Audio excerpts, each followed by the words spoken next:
Hi, everyone. Welcome back. We are here for the third panel of the day, which is To Infinity and Beyond. I am amazed by this panel at the moment. So we have four women in space and aerospace industries, and I'm so excited for them to be speaking with you all. So we have Miss Sophie Harker, who is currently working with InSpace Missions at, I think it's with BAE Systems, but she's an engineering manager there.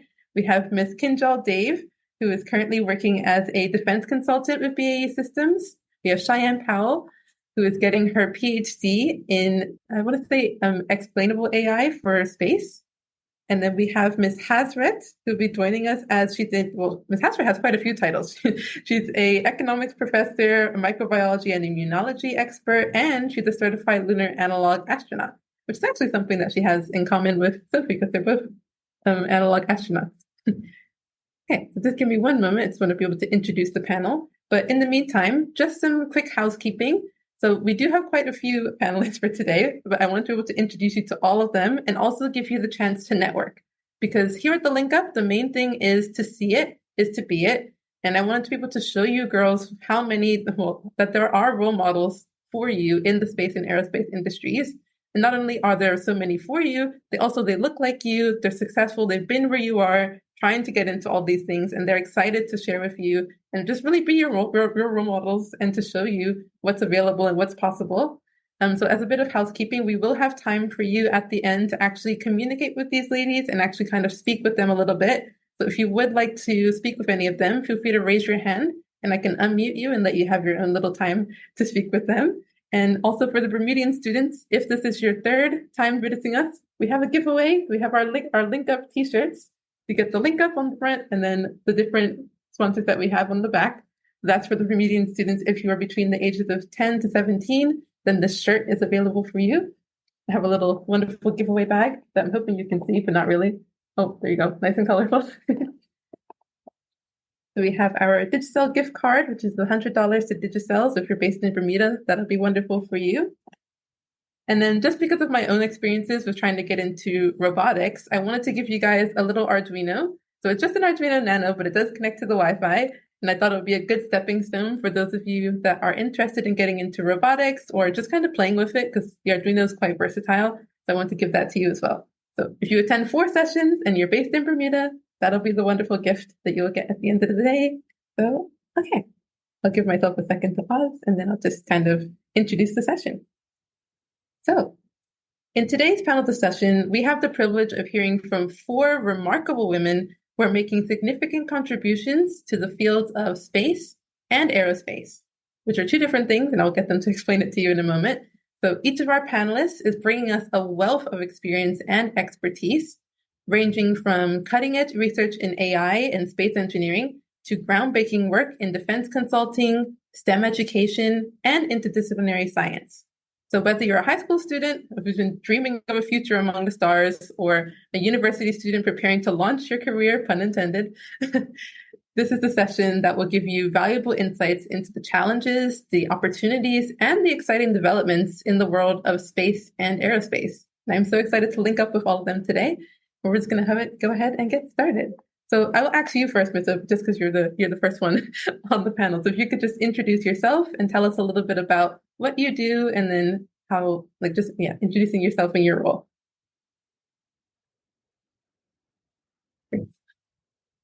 Sorry, for Sophie first. Sorry, I don't know. I had a different name. Never mind, it's all good. Hi everyone. So my name is Sophie Harker. I'm currently the engineering manager at a company called InSpace Missions, which Cameron's rightly said is actually part of BAE Systems, and it's getting merged into the wider, bigger business at the moment. But what we do is end-to-end satellite missions. So we design the mission, we build the satellite, we build all the components that go with it, we do the launch, and we do all the data analytics while it's up in space, and obviously the decommissioning when it comes down, as well as some of the data analytics on Earth. So a whole host of different things. You need lots of different types of engineers, lots of different types of scientists and data scientists and things like that. Really interdisciplinary, but a lot of fun. And prior to that, I was at wider BAE Systems, so at a different part of BAE, working on lots of different types of aircraft. So I've got experience in aviation and in space. So working on things like electric aircraft, UAVs, so uncrewed air vehicles, so basically big drones, fast jets and hypersonics and space planes as well. So a whole host of different things. And that's me. So thank you so much for introducing yourself. I'm going to move over to Cheyenne now, if you wouldn't mind introducing yourself to the students and a little bit about what you do. Thank you, Kameron. Hi, everyone. I'm Cheyenne Powell. I'm from Jamaica, and I am currently a PhD researcher in Scotland, working on explainable AI for robust spacecraft mission planning and scheduling. A bit about myself. So I did my electrical engineering degree in Jamaica at University of Technology, where I worked as following that, I worked as an automation and robotics engineer in the manufacturing industry for 7 years. So I started off at Red Stripe. I'm assuming that, well, not assuming. Red Stripe is a bear that is manufactured in Jamaica. So I know it's popular across the Caribbean and, of course, in other countries as well, such as the UK, where I'm currently studying. Following that, I relocated to the UK to do my master's in astronautics and space engineering, where I developed a microalgal photobioreactor for life support systems for deep space missions. So following that, while I was working, I ended up doing the PhD in explainable artificial intelligence. And what I mean by that is getting the AI system to speak for itself, explain to you what it's planning to do and why. So yeah, that's pretty much I'm also the founder of a space company called Depart Norm, and that's where we be providing explainable AI solutions for industries. And I also have a severe nut allergy, food allergy, where I'm also the founder of Allergy-Free Goods, where we supply goods for those who suffer with food allergies for international travels. Thank you. Amazing. So I'm going to move over to you, Kinjal, as well, so you can just introduce yourself and a little bit about what you do. Yes, hello everyone. An absolute pleasure to be alongside with these wonderful women. So I am Kinjal Dave. I am an engineer by profession.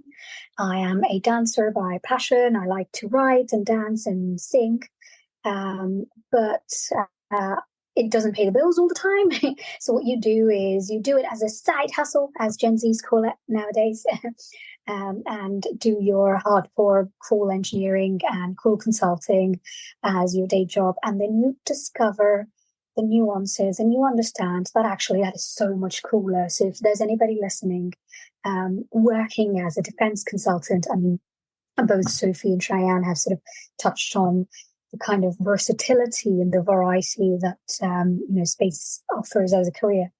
But I would definitely say, I work with weapon systems sometimes, software solutions, data sets, and it's really cool to see sort of a soup to nuts approach, pardon the pun, Cheyenne, or the cradle to grave approach on systems, on parts, sensors, whether it's something live, something solid, or something like a software.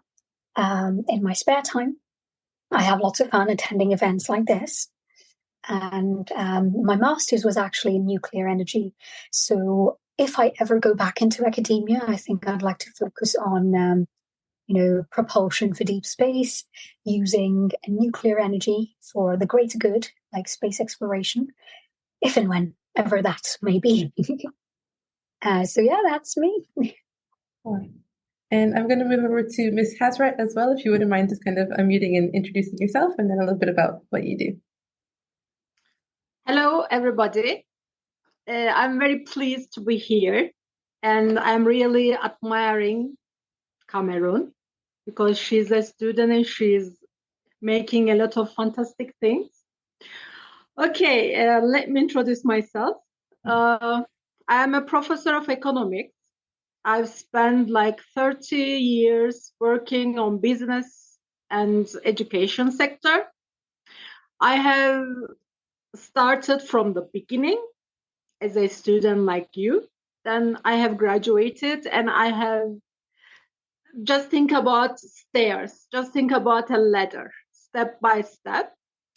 Because with the impact of my parents, because I was always asking my students if they like whatever they're doing, because sometimes they were telling me that because they are in that field, because of their parents, the parents wanted them to be there and other things. When I was a child, I was inspired by the small things, in fact, like the ants on Earth and the stars.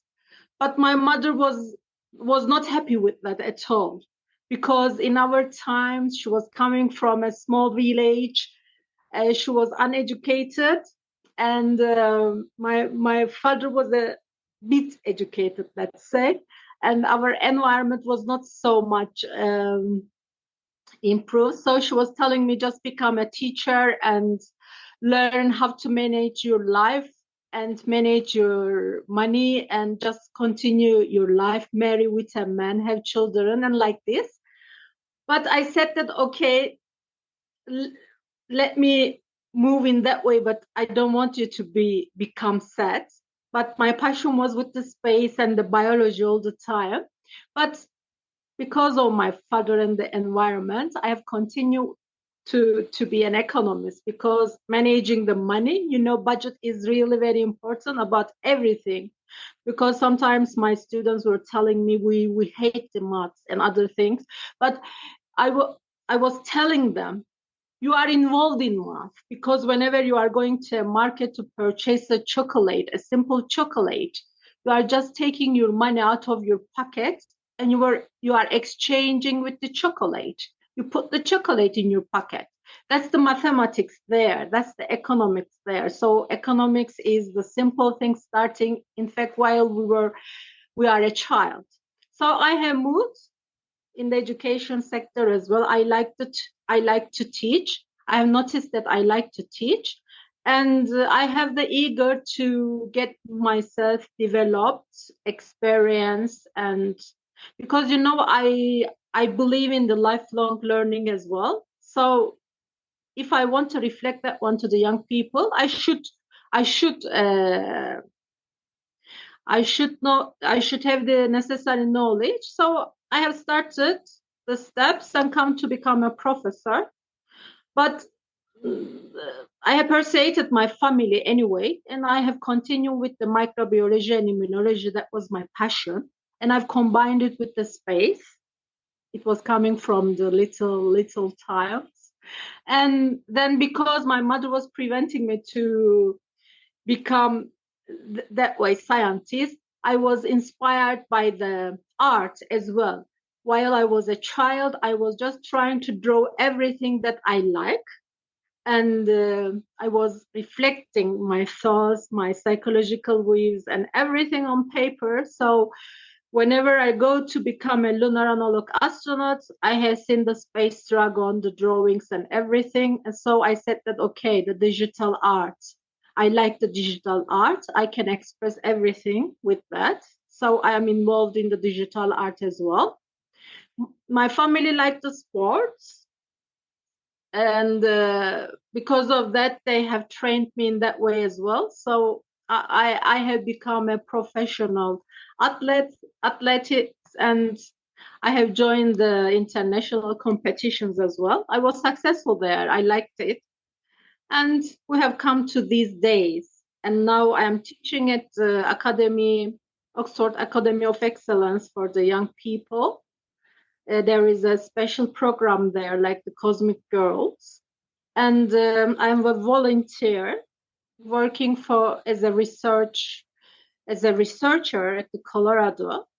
They are giving funds to young people to educate them and other things. So I have been in many countries in international environments. I like young people because, while you are becoming old and everything, you left everything to the young people. So the young people should handle with the difficulties that the old people have caused on Earth.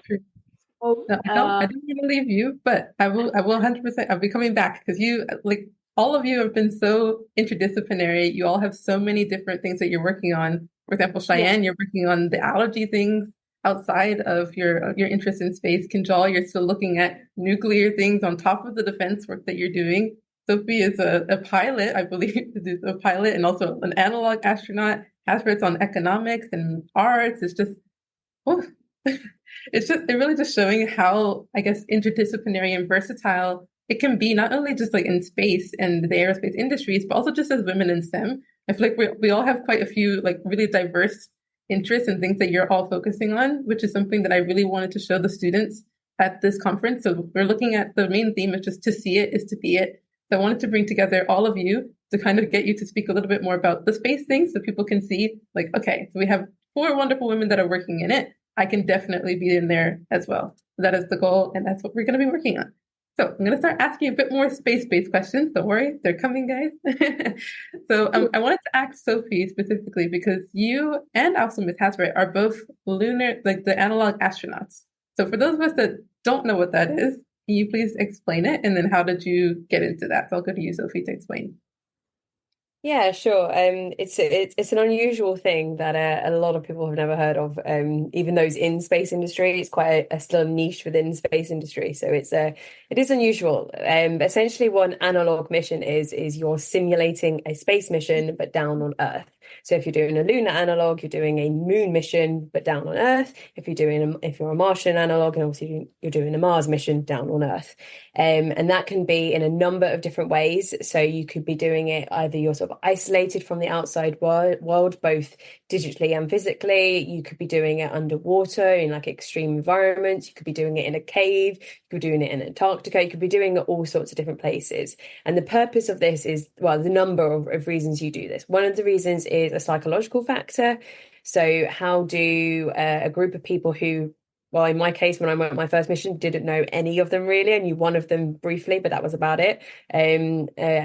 How do they deal with stress? How do they deal with, again, in my mission, a lack of caffeine and lack of sugar? How do they deal with no sunlight, being cut off from the media and from their family and friends? Those sort of psychological elements, for sort of long-term missions, like if you were traveling to Mars or if you got cut off from the Earth while you're on the moon. They also do sort of other types of experiments while you're there. So whether that's de-risking certain types of technology, whether that's exploring different experiments around, say, a rover and understanding the human interface to that. It could be looking at sort of a microbiome generation within an enclosed environment and what survives and what doesn't. There's a bunch of different things that you can do to essentially de-risk space travel, so that when we do send people back to the moon and we do send people onto Mars and possibly beyond, that we are doing things, we've somewhat tested some of these things as best we can on Earth. And so an analog astronaut is just the person that is the astronaut in that mission. So they're down on Earth in the facility actually testing. Fascinating. And speaking of really fascinating parts of space, I feel like with Cheyenne, with the whole, I think with AI now, it's become quite of a bit of a buzzword, but I don't think that many of us are thinking about it in terms of the space side of everything. So I wanted to ask if you wouldn't mind explaining, like, what is explainable AI? And then what also motivated you to decide on focusing on that for your PhD research? All right, so explainable AI is getting a system that has an existing AI system built on, getting the AI system to communicate to you, explain what it is doing and why. So currently there's a challenge of, for example, you see an autonomous robot in front of you, you want to speak to it. You want to say, why are you doing this? Could you do A instead of B? Now, getting the robot to actually analyze your question, look at the situation, see what's happening around, and then speak back to you saying, I'm doing A because B isn't possible right now because there's an obstacle in the way, etc., etc. So being able to communicate that is what I'm working on. I'm developing an interactive layer that allows you to communicate to the system. So for these space missions, or for Earth observation satellites, for example, there's an issue with communication to the ground station. So engineers on the ground station are unable to communicate with every satellite at any point. There are challenges, and then they have to schedule the times when they can send instructions to the satellite, depending on where it's located, its coordinates, or what orbit it's in.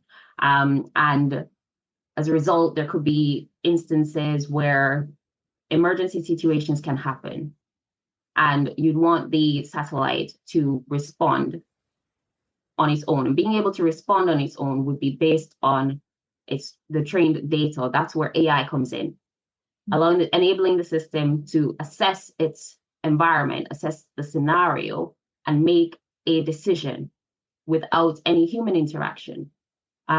So getting the system to respond autonomously to protect itself and the mission. So collision avoidance, for example, that's where one work would be useful, which is being developed. But when it establishes communication to the ground station, the operators might be wondering, what happened? Why do I have, for example, less propellant? Or if it's an Earth observation satellite, was there a storm? What happened? Why couldn't I see why couldn't I see images of this land? So getting the satellite to say, okay, at this time on this date, this is what happened. I didn't have enough power to take images or to scan the areas using my instruments on board, or there was an error due to whatever it could be. That is what I'm actually working on, enabling the ground station operators to get an explanation of what happens on board. Also for deep space missions where communication is even more limited, and there could be times where catastrophic incidents can happen and you lose the satellite completely. Sophie mentioned getting astronauts to the moon and to Mars, especially when you have life on board. If the astronauts are stressed at certain points in time and a decision has to be made, getting an AI system to assist with that and explain to the astronauts that this is what I'm going to do. This is why I'm going to do this. What do you think? That's where human in the loop will come in. And with that would provide a lot of support and assistance to the astronauts, not only to the astronauts, but also the ground station operators and everyone else on Earth who's wishing and hoping for the best of this mission. That would also save a lot of money as well. And of course, lives, definitely lives. So that comes first. Safety comes first. So that's where explainability will come in. Oh, that's so cool. So I'm just thinking back to my own the podcast episode. If you haven't seen it already, quick plug. Sophie Harker and I, we already had a podcast episode together. And I remember when we were speaking about this, like looking at these deep space missions, especially the ones to Mars, she was like, "Oh yeah, there's a chance that if you go out there, you might not always come back." And the astronauts know this, and it's just that's really shocking to me as somebody that's not in the space industry like you guys are. But I see the way that you have to plan for that as well, especially with the AI systems that you're bringing in. So planning for, what happens if the worst does happen. So just looking at that backup thing as well, which is quite fascinating. So I'm going to head over to ask a bit more questions. Okay. I want to ask, actually, for yourself, Kinjal, so you were talking about as well, looking at solving these kind of problems. And I wanted to ask, when you were working at, for example, one of the places that I saw that you were doing was Corda. I'm not sure if that's linked to the defense consulting, but if you could talk about some of the ways that you guys are able to, in your defense consulting, take care of either the aircraft that you're working on or the people that might be in some of the things that you're working on, like the satellites that you mentioned. Could you talk about how you're able to plan for that and making sure that they're safe and they're coming back in the end? Okay. All right, I'm going to pause on that question. We'll come back. So, Hasret, I'll come over to you. So I want to ask, you were talking about how, or at least even in the bio that you had, we were looking at the different educational systems that you're working on. When I was looking at your profile, it was quite a few different educational paths that you were looking at. So you already mentioned a bit about the University of Oxford, I believe, with Cosmic Girls. And then you were also doing some work with NASA in terms of getting more people involved and getting them educated in space. So I think it's really relevant, especially now, because we're talking about students that want to get into the space and the aerospace industry. So are there things that maybe you've noticed or little strategies that you're able to give to the students to help them to try to get more involved or to try to get more experience that you might be able to share? Yeah. for the beginning, I think NASA has some programs like the citizen science programs, and for example, I have started from there. So they have many programs related with biology, related with, in some sense, economics, related with space. Like for example, they have a program like Stall Catchers. They're working on the Alzheimer's issues, the blockings and other things, for example. And they have like the disk detectives. They are trying to find out the disks in the space. There are a lot of other things. So, I have started with that.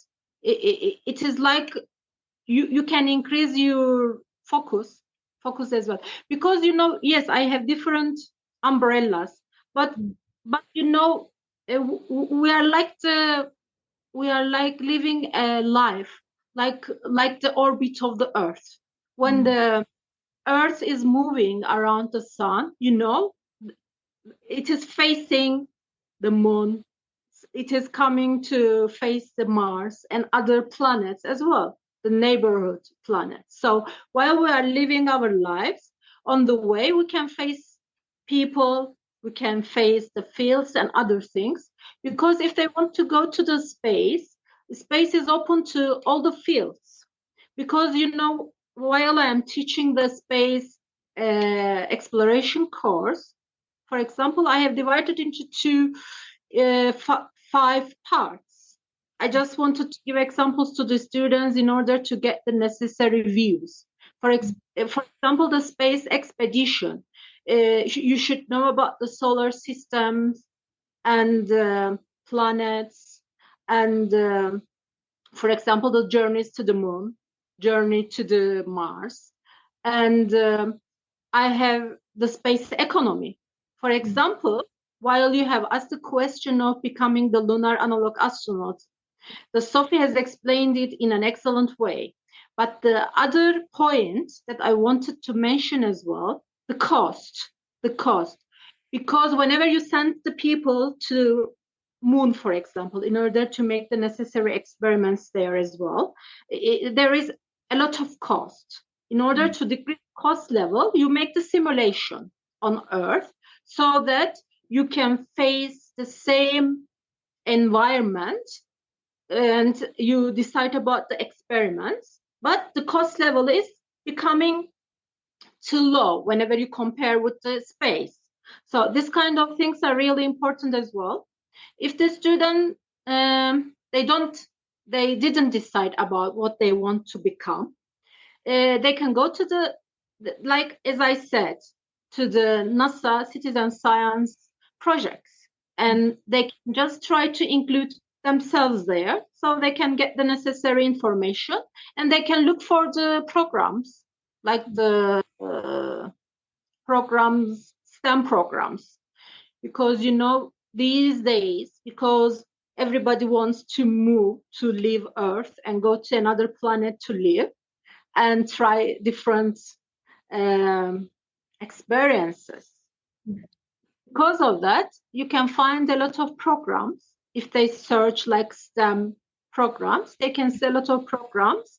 They can see them, some people teaching at the university, some people teaching at the secondary schools or some private institutions. So this kind of things are really important.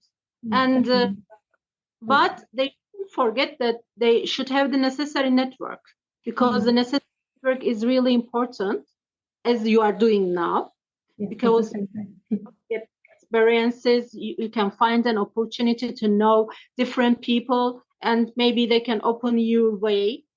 Even with this, for example, I'm learning from you now, because every time we are learning from each other. And so I think I can follow in that way, because in the space they are making a complement. Everything is a complementary. Economy, engineering, for example, the becoming biologist, and the drawing, art. These kind of things are complementing the life, the experience that they want to become. So they can follow this kind of things, I think. And sorry, I don't mean to cut you off, but just only because I'm trying to keep an eye on the timing as well. I'm just going to move over. I'm so sorry, but everyone that we're listening, I'm thinking that we'll just create a list later of some different programs that you guys can look into if you're more interested in getting some experience. I'll reach out to you, Ms. Hasret, to get a list of different programs that they can join into. So she mentioned the NASA, a bit more at the University of Oxford, and then just creating networks like this. You guys come into events like the LinkUp, for example, and speaking to these wonderful women about what they're working on, and you can learn from them. And that gives you that network and experience. So if you haven't already, hint, hint, look them up on LinkedIn so you can connect with them and speak with them later. So I'm going to come over back to you, Ms. Kinjal. I wanted to ask you about defense consulting. So why did you get into it? And then also, what do you find so rewarding about it now? What do you enjoy the most? Yes, thank you very much. And good old IT troubles. Okay, so we heard about like the fight with IT, fight with AI, fight with thermodynamics, and fight with money.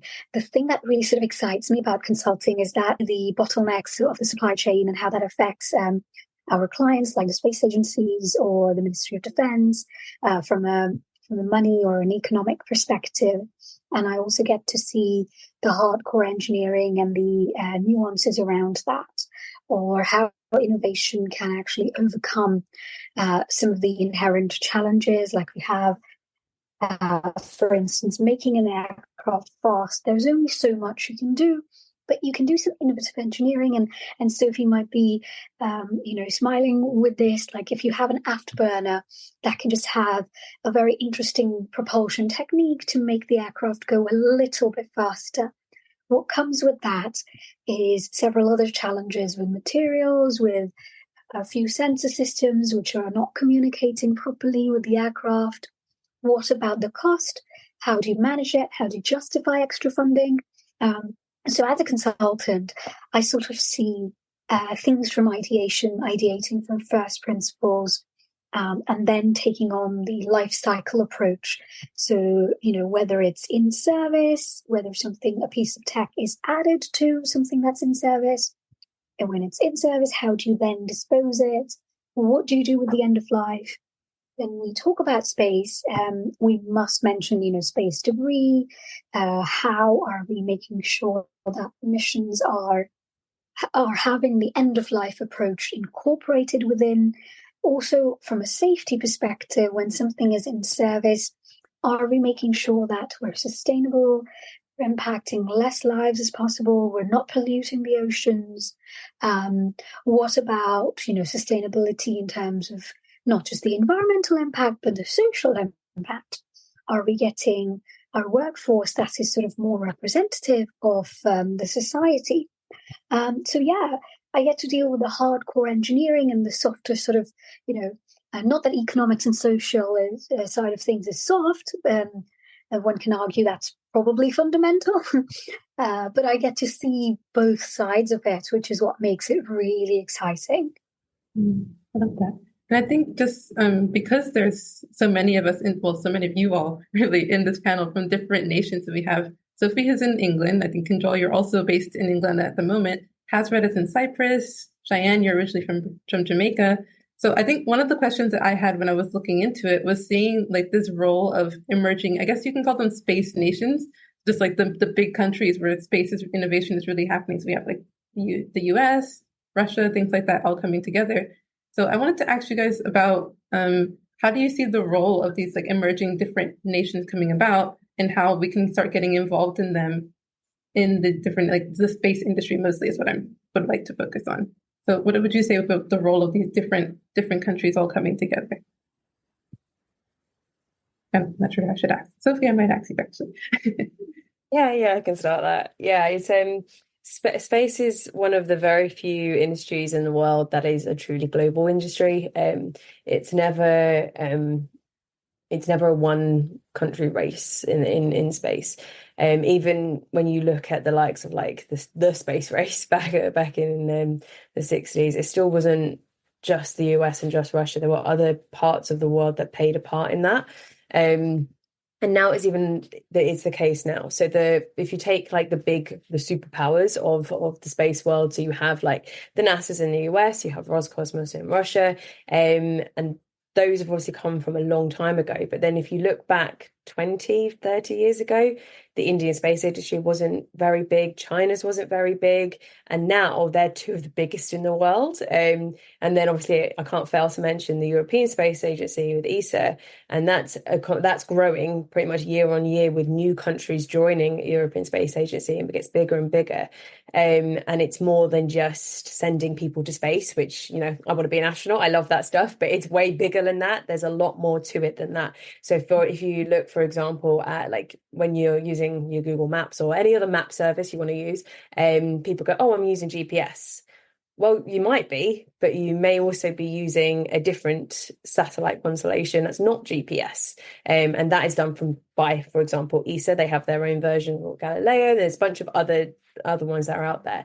And what I'm starting to see anyway in sort of the smaller satellite industry, because there's the big ones and then there's the smaller sort of constellation type of satellites, is there's lots of different countries that are wanting to build their own capability that haven't historically had them before, and are looking to partner with nations that already do that. So it's definitely becoming much more accessible for countries all across the world to have like a national capability instead of relying on those big ESAs and NASAs and people like that. So it's a very, like I say, very global industry, by nature, like it has to be, and I don't think that's going to end anytime soon. And that is one of the things I love about the space industry is it feels very small, but it's as in there's not too many people in it in comparison to say IT. It's much smaller than that, but you get the whole globe in that small community. So you get to interact with people from so many different parts of the world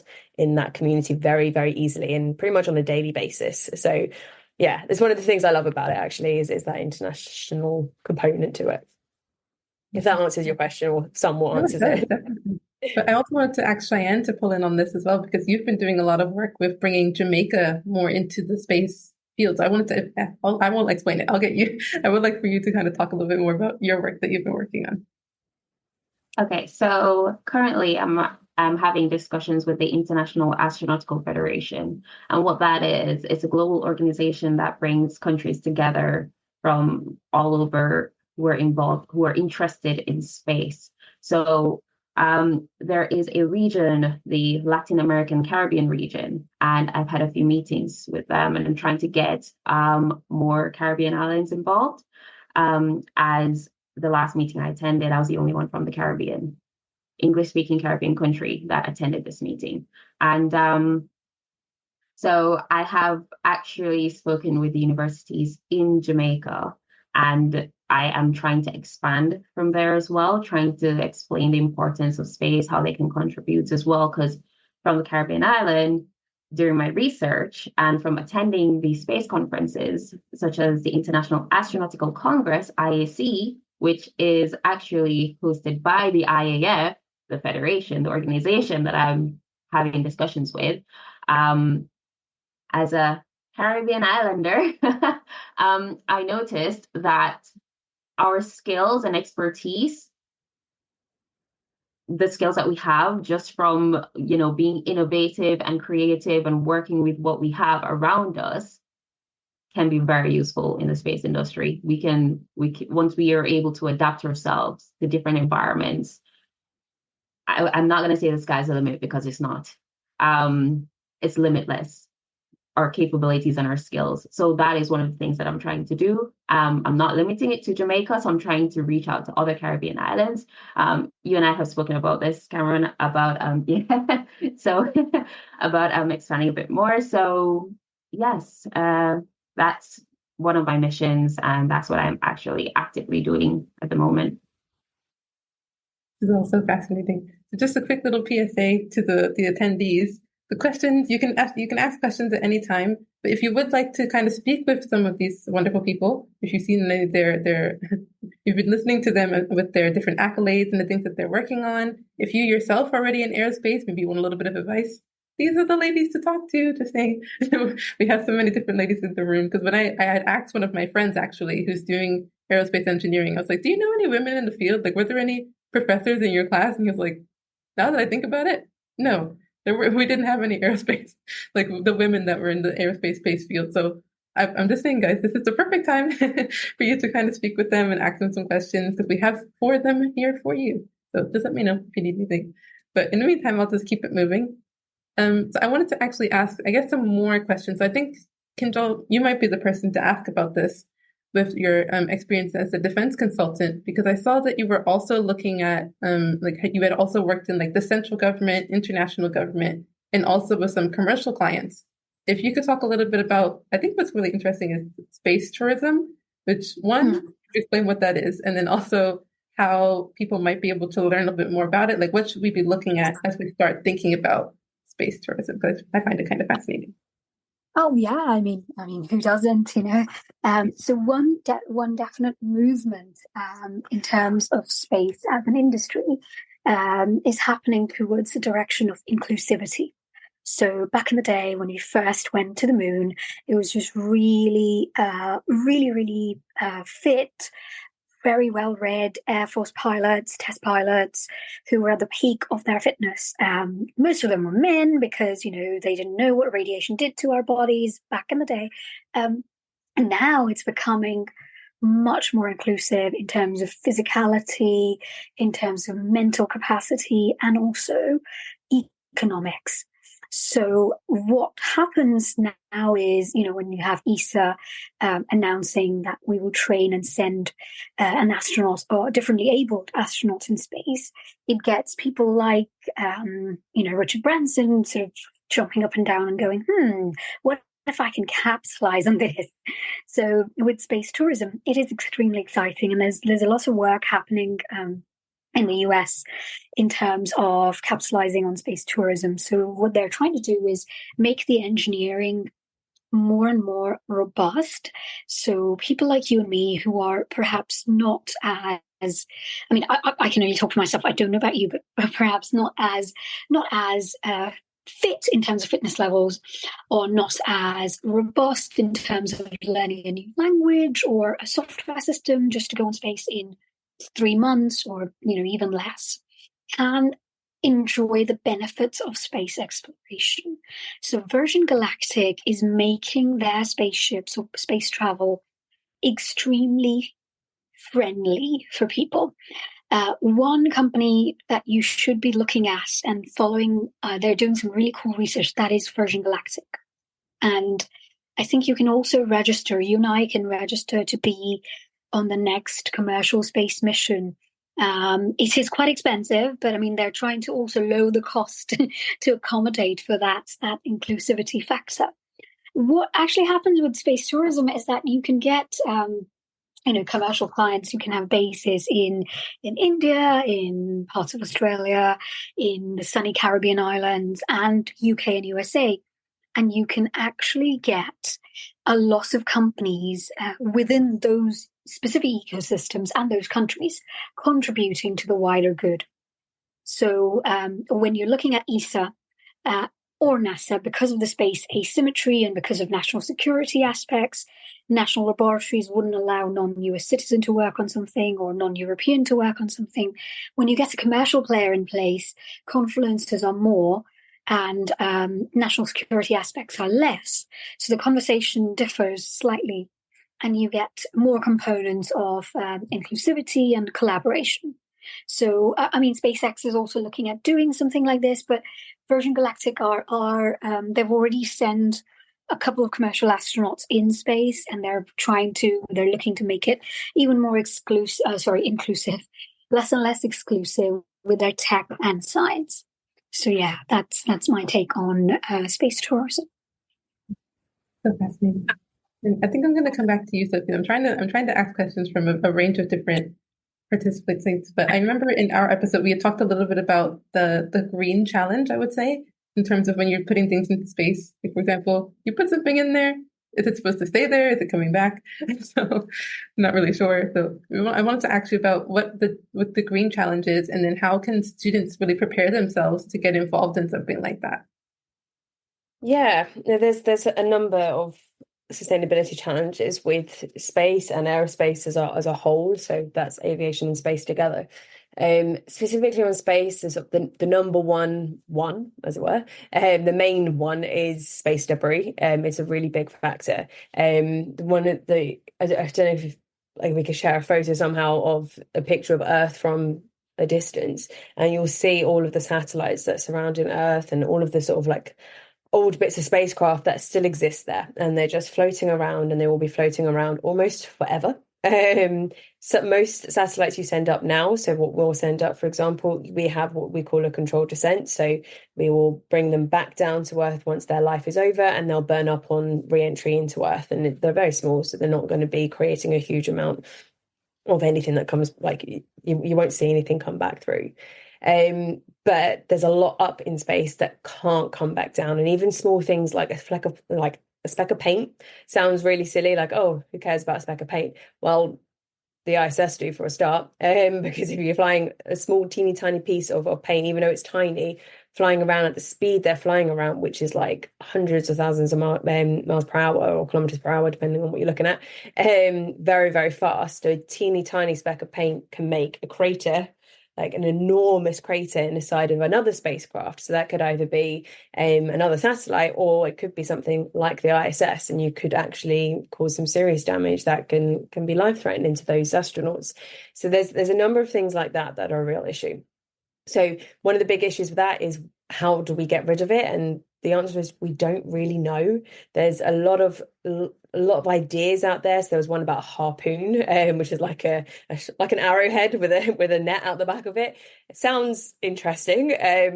I'm not sure I'd want to be on the receiving end as an astronaut on the ISS of a harpoon.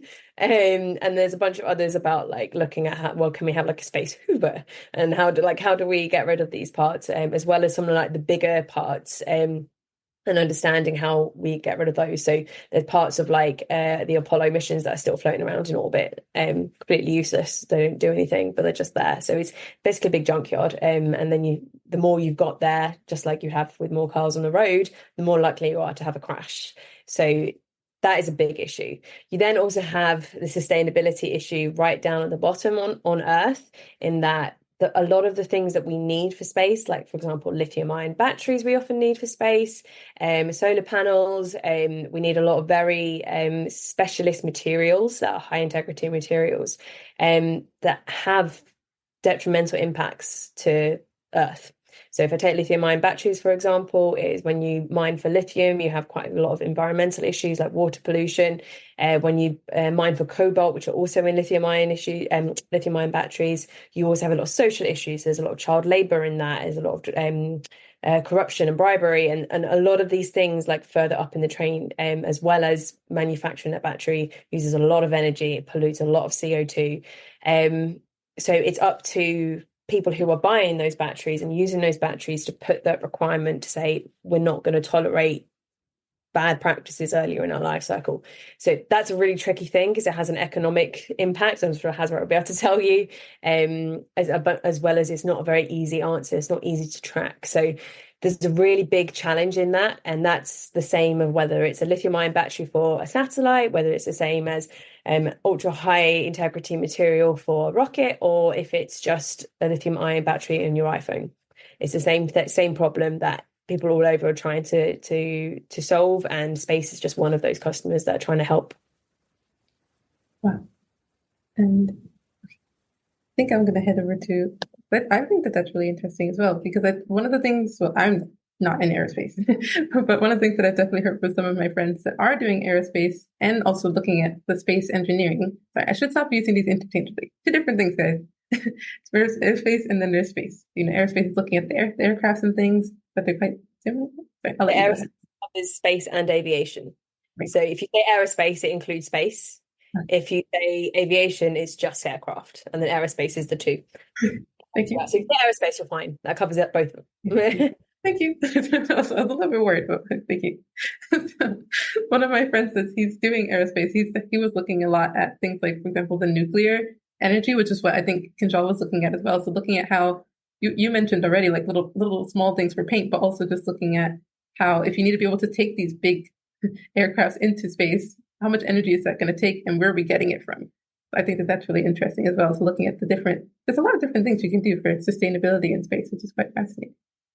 I'm going to ask another question. So we're looking at, just in case, guys, we have plenty of time. Well, about 7 minutes. If you guys have any questions that you would like to ask the panelists, do feel free to put them in the Q&A session or just raise your hand. I'll be keeping an eye out. But in the meantime, so I'm not sure who would be the best person to ask about this because we slightly touched on it before. But looking at, for example, NASA's Artemis program, because I think that they're looking to return humans to the moon and eventually Mars. So I think we touched on this before, but what would be some of the, I guess, key technological and maybe even some of the logistical challenges that would need to be addressed before we even, I guess, approached something like that? Not sure who might want to take that one on. I'm not sure who I can ask.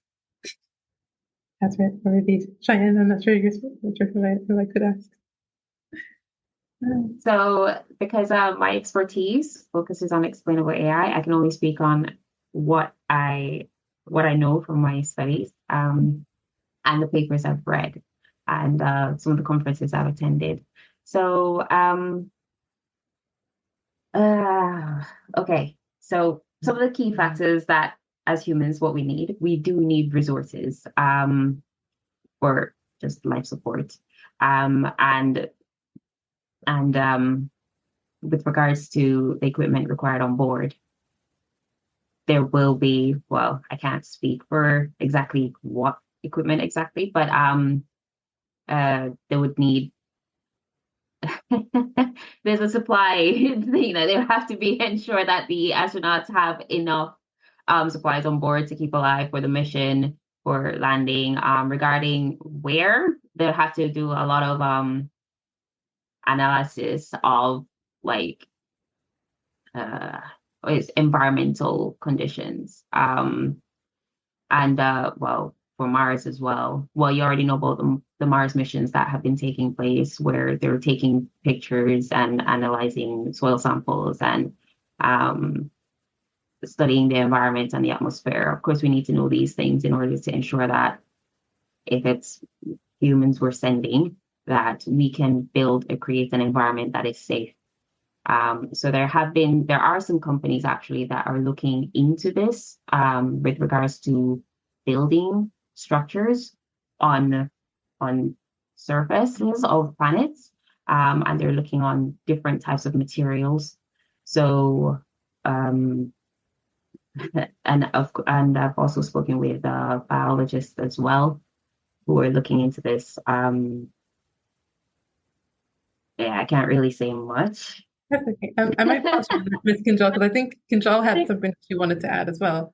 And then yes, just like a few minutes, and then I'm going to get you guys to give some advice as a wrap up. Yeah, of course. No, I just because I couldn't, from a consulting brain, I just couldn't stop myself. I mean, from my perspective, what I see is a large program with a lot of loose ends, lots of complexity, and a lot of ambition, right? So what we have here is that, key vehicles, key systems. So space launch systems, rocket systems, other sensors, other human flight interfaces, other key architectures. We have a bunch of other AI systems, other communication systems that have to function on their own, but also together, right? So from like a systems engineering perspective, from a holistic perspective, we have where is hardware and software talking to each other, have to be tested to the limit, right? And tested by people like, Sophie herself, like analog astronauts, that they're working, and that, there are it did face a few delays because of these very reasons. So we have to look at like a life cycle perspective, like a holistic perspective. What are the components? Where are they made? How will they be shipped? How much fuel will be used to ship them? And where will they be sort of manufactured and assembled together? Who will be assembling them together? How will they be tested? And how can we make sure that all of that is done on time, in budget? And the big S question, the safety question. So unfortunately, our industry, aerospace industry, is a very reactive industry. So we wait till the plane crashes or there's a huge turbulence on Singaporean Airlines, and then we say, we didn't think of this. Or, every air crash will make planes better.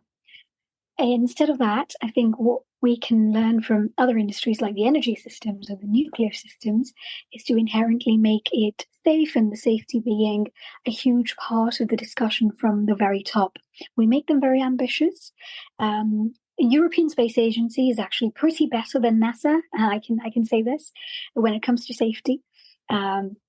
Even our companies are much better in commercial aircraft when it comes to safety than some of our US counterparts.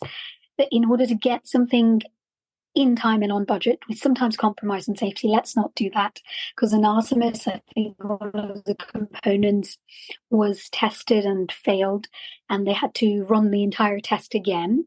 So just because they didn't want to repeat the Challenger disaster. So yeah, there are so many loose ends, and there are so many things that have to go right, and on time. So yeah. I think I'm going to have to pause you only because we have a question. Thank you so much. So we have a question, and I know it's going to go over time, but I'm going to get it answered anyway. Don't worry. So we have, it says, it's from Kirti. She says, hi, thank you so much to all of you for this opportunity. I wanted to ask a question about eVTOLs.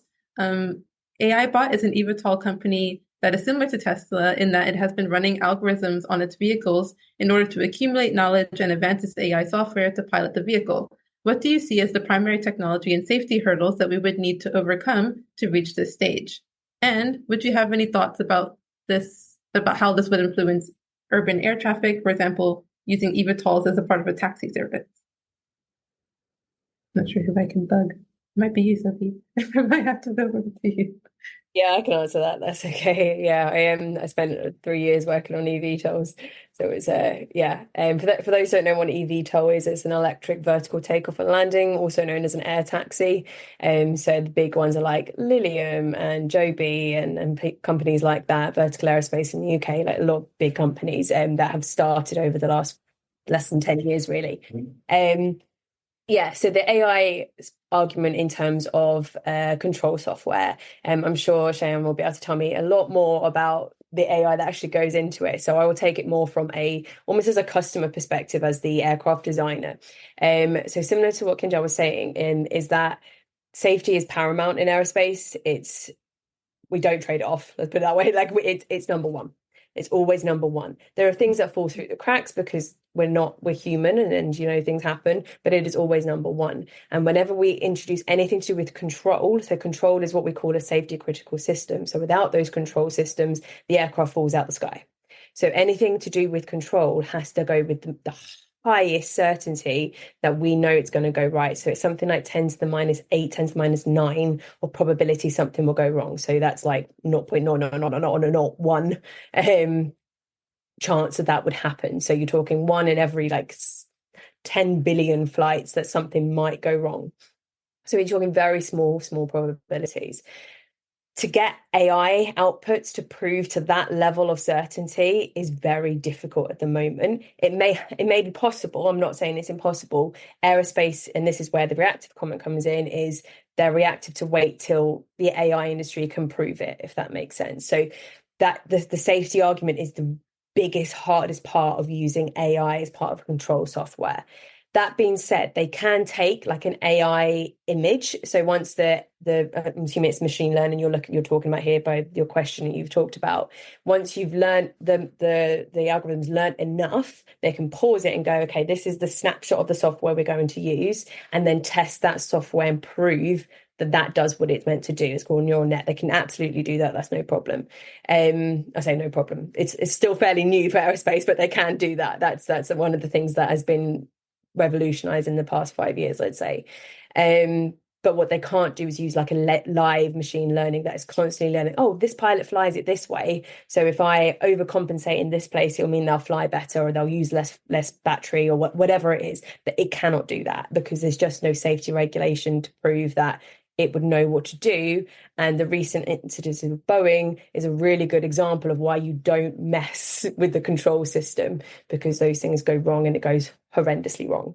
I hope this answered your question. eVTOLs in that world it's a really really complicated certification world because we don't have them yet. There's no eVTOL certified. There's only one electric aircraft in the world that's certified, and it's not an eVTOL, it's a fixed wing light aircraft. So even just getting them certified without any AI components is a really big challenge. So once they tackle that, then I can see them going, okay, now we'll look for uncrewed and machine learning and AI versions of those vehicles. They're not going to be the first ones that come through, will be standard piloted, very simple, like bounded control software, if that makes sense. But Cheyenne, please feel free to contradict me in any way. I will. Unfortunately, I have to cut it for today, only because I know it's just like it always gets so good at the end. I didn't get to all of you, but for the people that did stay on, thank you so much for staying for the extra time. I think I wanted to get you guys to give some advice to some of the girls in terms of like getting into the industries, but I might get you to just write that down and I'll put it as a post for later. So thank you all so much for joining me, and thank you to each and every one of you for your time and for your explanations. And I'm so sorry we didn't get to go through everything, but I'm thinking podcast episode. That's what it sounds like to me. More time in individual podcast episodes for the next time. And thank you so much. So the next session is happening in about 10 minutes. So we're going to be talking about generational knowledge is power. So we have Dr. Karika Weldon from Kara Genetics coming to speak with us.